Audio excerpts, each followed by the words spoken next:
Hello, our loyal viewers. Welcome to Lowdown. We have a lot of interesting things coming up this episode.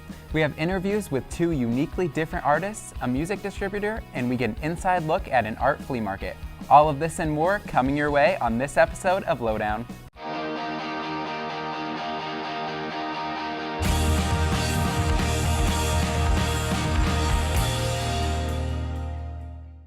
Welcome back, everyone. I'm Celeste. And I'm Josh. Hey, Celeste, you know what I miss? What? Physically owning copies of music. You really don't see that too much anymore. Well, I've got some good news for you, Josh. Our very own Eddie Gankos got to do an interview with an interesting company, Cat Dad Cassettes. The owner makes the cassettes himself. Wow, sounds interesting. Let's see what it's all about.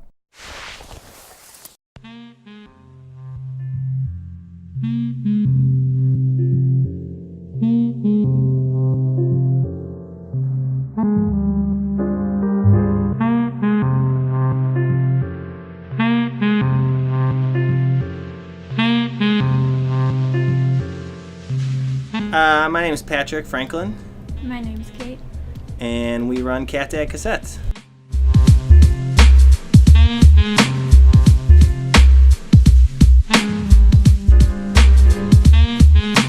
Like the first show I ever went to, I was like 14. My dad took me and a bunch of my buddies. And probably ever since then, I've been going to like local shows and stuff like that. What about you? What was your first show? My first show was Avril Lavigne. Yes! Simple Plan.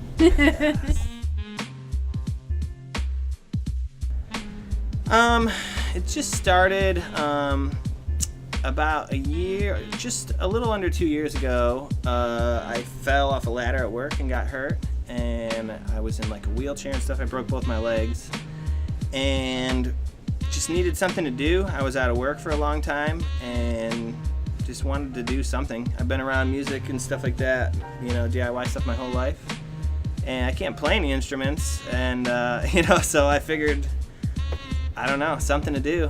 I started looking up, how you go about it, what you would do to start a label or what you got to do, and just kind of started taking the steps to kind of introduce myself to people or float the idea around, and everyone was real positive about it. She was all about it, wanted to do it. We go to shows, local stuff all the time. I said, well, I got to do something while I'm sitting in a wheelchair, so came up with the idea to start, just putting out tapes, putting out releases.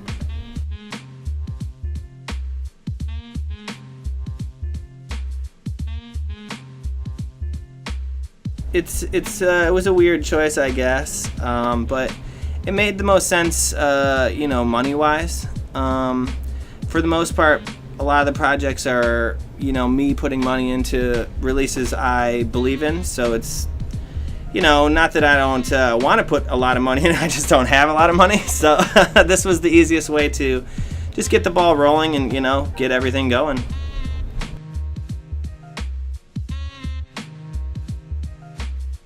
But our first release was Ghost Slime Human Stories.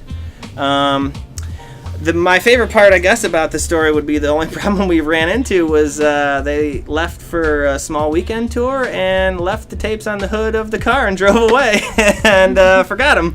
And not only just forgot them at their house, they just left them in the street there and then returned from the weekend tour, and there they were, sitting there. That was a fun story. That was a good text to receive.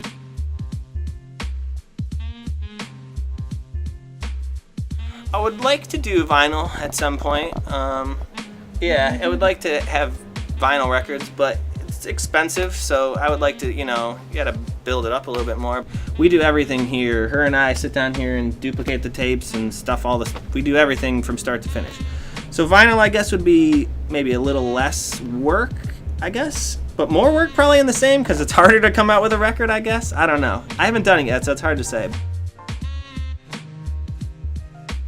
Go to the web store, catdadcassettes.bigcartel.com. Get a cool t-shirt. I think there's like one or two of the David Bello solo tapes left. I know I'm sold out of all the Alomar David Bello.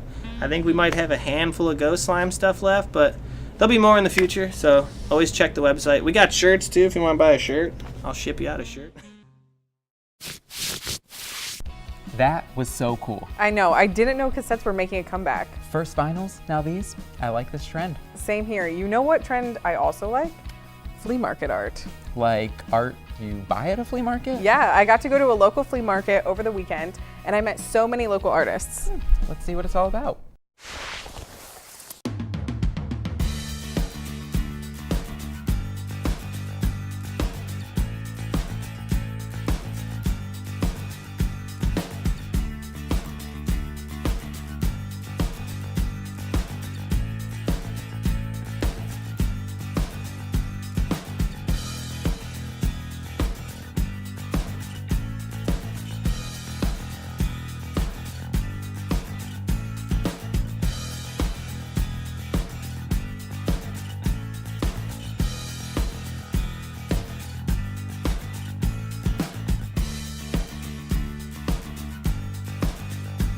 Hello, my name is Pat Gerber. I'm the owner of the Robot Consortium, which is basically handmade wooden robots out of recycled hardwoods. Been doing it for about 7 years.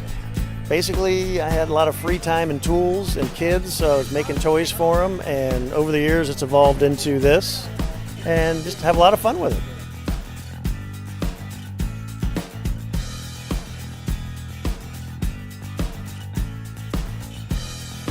Hi, my name is Cassandra Morrison and I'm from Akron, Ohio. I am a mini hoop manipulator and juggler, and I travel the country teaching circus arts as well as performing with several troupes and circus companies.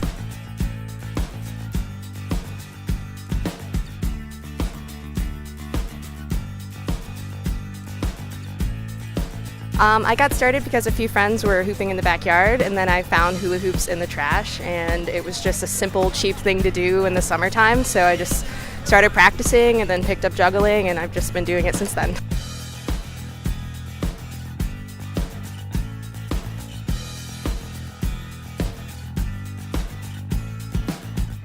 Hi, I'm Jessica Paris of J. Paris Designs. I work on lots of woodworking, and power tools are my favorite. What started was I did furniture for a living. I redid furniture, upholstery, paint, refinishing. And so I felt like I needed to pare it down and do something simpler. So now I'm just trying a different part of my creativity. I'm constantly working on something and making something, and any way to express that is a good way for me to spend my time. So what got me started was that I needed to do something more manageable, something smaller, something that I could sit around and do rather than move heavy furniture every day. So I like bright colors and I like patterns, repetitive patterns, so that's what started with the geometric shapes. And then I like pop culture and everything with movies and Christmas, and so my avocados are popular because everybody loves avocados. So I'm excited for the Christmas season because I get to create even more for the holidays.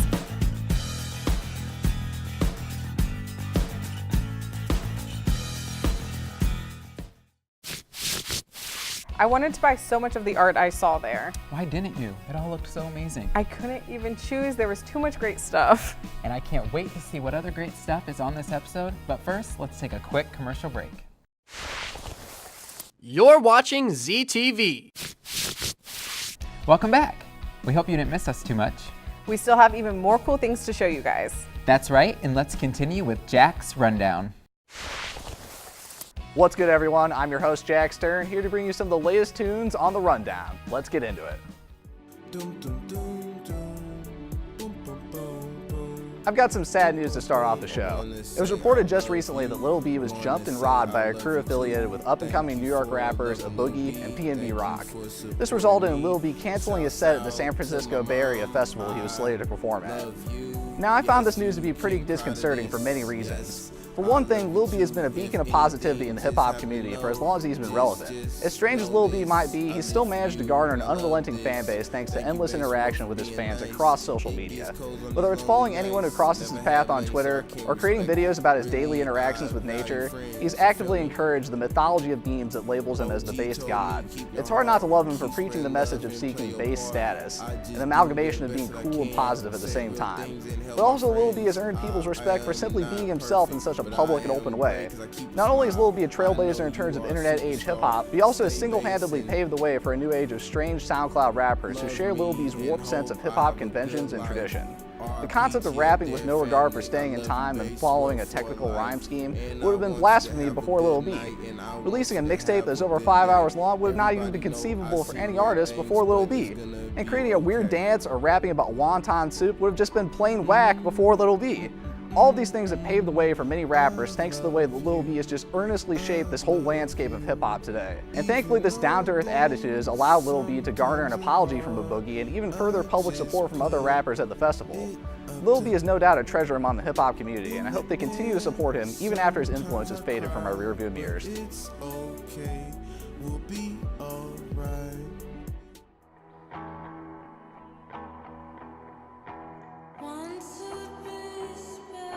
In other news, singer-songwriter Angel Olsen has been further establishing herself as one of the new queens of indie rock with her latest music. Olsen has managed to successfully trade the more dreary atmosphere of albums like Burn Your Fire for No Witness in exchange for the roaring and punchy soul of her last album, My Woman. This new material seems to be trying to achieve the best of both worlds. For starters, the song Special is a much more long-form work. The runtime clocks in at 7.5 minutes, and Angel Olsen lets the song build into its melody and hook for a decent amount of time. For a vocalist as talented and as soulful as Angel Olsen, this kind of ambition in terms of song structure is a really cool way for her to expand her sound. The only complaint I can really level at this music is it's really rooted in a lot of the things that kind of held her earlier music back. That lo-fi and dreary sound sometimes lended itself a little bit too much to creating an atmosphere and an emotional canvas, and not a song that really persisted in my subconscious after hearing it. Regardless, I think Olsen was more aiming for her music to have the sense of staying power that only reveals itself upon repeated listens. Look for more work from Angel Olsen soon as she gears up for the release of her next album, Phases, on November 10th.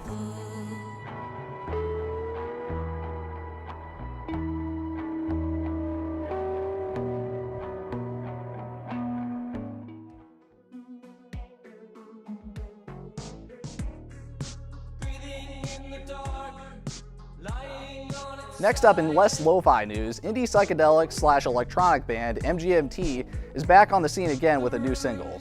Now, MGMT is one of those bands that seems to get a lot of underground attention, but is still polarizing nonetheless. They've got a segment of diehard fans that seem to swear by the band, but the general indie community has largely been split on whether or not this band is worthy of the praise they sometimes garner.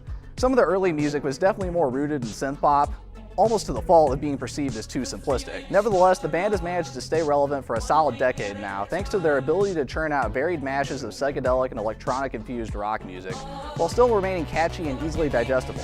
Their latest single, Little Dark Age, is actually one of their better offerings, I think. It sounds much less anthemic and more droning, with a driving set of synths that allows the song to accelerate as necessary. The song is a great example of how synth-pop music can still remain catchy while still managing to exhibit a decent variety of textures and instrumental quirks throughout the song. The Indie Hall of Fame status of MGMT might still be debated, but if the band can build on the momentum of this single, then I think they might have a lot to add in their defense.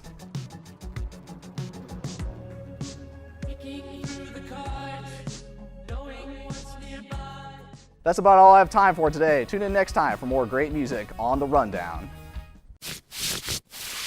Thanks, Jack, once again giving us the best in what's trending in the underground music world. We still have so much more coming your way right after this break. You're watching ZTV. Hey guys, we're nearing the end of the episode. But we're not quite done yet. We still have a couple more things left in store. That's right, our very own Kurt Richardson gives us an exclusive interview with the painter of Akron sports team. Very interesting. Let's see what he has to say. Initially, it was one of the guidance counselors that worked there, Mark Smith. He asked me to do a painting for him off word of mouth. Somebody said I'm pretty good at painting. He wanted something unique, and he basically works with both basketball and track and field, which I'm a part of. So he gave me a couple photos and said, all right, this is what I want you to do. And I basically drew some renders for him, and I said, all right, this is how it's gonna look, and he basically okayed it, and I started. Through that, I kind of found my own style in art to be more vivid and just basically a realistic, cartoonish type of deal. So it's pretty cool. My creative process is kind of weird. Like, my friends always say, what are you doing? Like, I'll just sit there and like a stoop and just think. And in my head, I'm basically painting pictures, I'm going over scripts, I'm just thinking 1,000 words a minute, basically. And it's like, I'll see it before I do it, then I'll try to explain it to somebody, but they will not see it until I give them the end result. So my creative process is more so just either listening to music or just sitting to myself and just figuring out what I guess would be the best for both parties. It's usually by word of mouth, because for me it's like all the big companies, they don't really have commercials like I'd say Ferrari or Bugatti or Givenchy or something like that. They don't really have commercials, and it's more so from word of mouth, so I'd rather have my art or my work be spread through word of mouth than, you know, having commercials or some type of media form to, you know, show it out there. I like more action shots, because the action you can really, and the way I paint, I want to be more realistic in my paintings. So action shots, really, you can really be immersed in the painting or immersed in the video that I'm making or the painting that I'm painting. So it's like something more action oriented would be something that I like to do, but I say I'm a jack of all trades. I could pretty much do it all. So.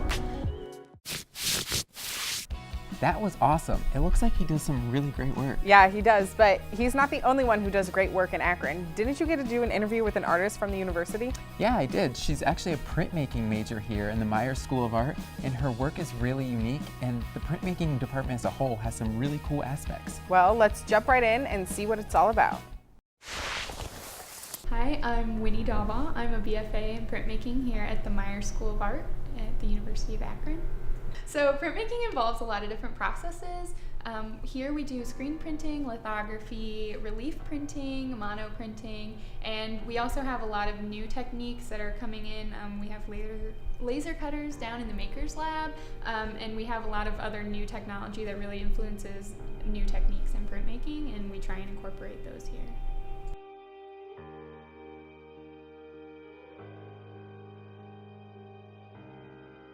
When I first started here, I was a child life major, and I was kind of not sure about what I was doing, and my guidance counselor asked me, what do you like to do? And I said I like to draw, so he put me in a drawing class, and ever since then I've been hooked, and printmaking kind of came about in my third semester. I kept walking by and everybody was playing music and like having a great time in here, and I was like, I really want to get involved with that.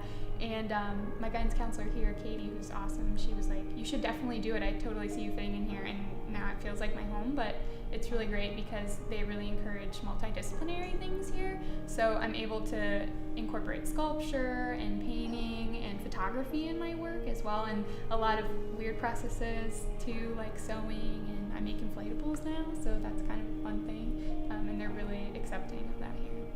So what I like about printmaking is that it's really versatile. So I work in screen printing mainly right now, and that allows me to print on unique materials like plastic, fabric, all kinds of things, and we expose a positive to a coated screen, and then we wash it out and then print through that matrix using any kind of ink. And then we also have relief printing, so we carve wood blocks and then we ink those up and print them through high pressure presses. And then lithography is basically on the principle of oil and water resisting each other. So we print on these super huge stones, and we grain them down and then draw on them with like a greasy crayon or things called tush wash. And then you etch the stone, and the image, you can print it up to like 500 years. So that's really cool. And you like sponge it, and then you ink it up, and then you run it through this press, and then you keep doing that.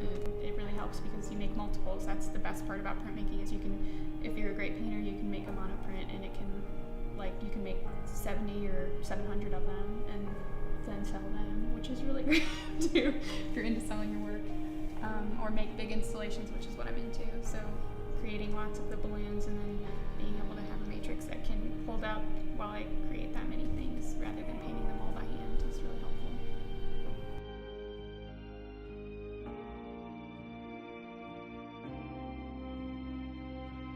My work has always dealt with security, vulnerability, and protection, and this newest body of work is kind of talking about family dynamics and addiction, but also juxtaposed with the celebration that comes with sobriety of loved ones. So I've been kind of talking about the ups and downs of that, and kind of navigating that throughout my childhood, and then this new awesome time where everything's kind of working out and everybody's getting along. And so with this work, I'm trying to illustrate that. It's really autobiographical and trying to talk about myself and also figure myself out through making it. So I've been making balloon installations, and then I've been making blimps. I talk a lot about Akron because it's really important to me, and it's a great art scene, and I feel like it's really topical in my work to talk about because AA was started here, and that's a really great thing, and I just want to highlight that and talk about how great Akron is too. So here at the Myers School of Art, there's a lot of opportunities for scholarships, for travel. I've received a grant that enabled me to travel to the Czech Republic and Austria, and upcoming I'm going to Venice, so that's really exciting. And Myers also gives grants for materials, so I've been able to purchase ink and supplies for the work that I've been making. And we also have a lot of great opportunities for students to show their work here.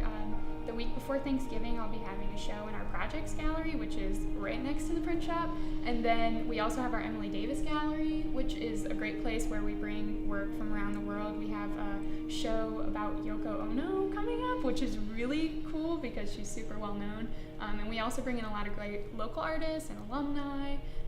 And then in the atriums and in the hallways, there's always work from students, so it's really great to just walk around and always see what your colleagues are working on.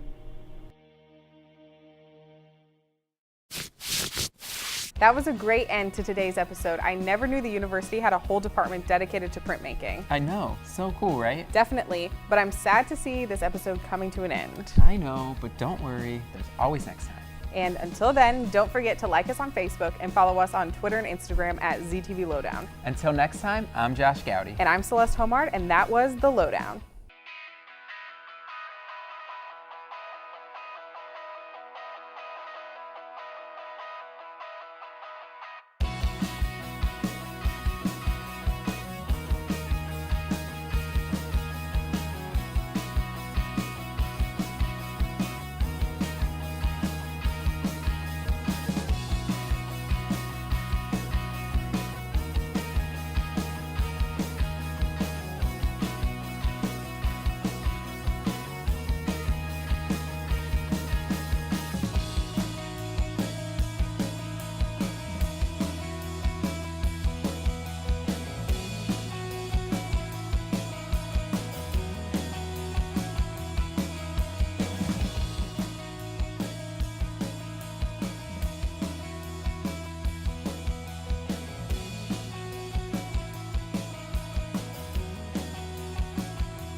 This program was produced by ZTV at the University of Akron.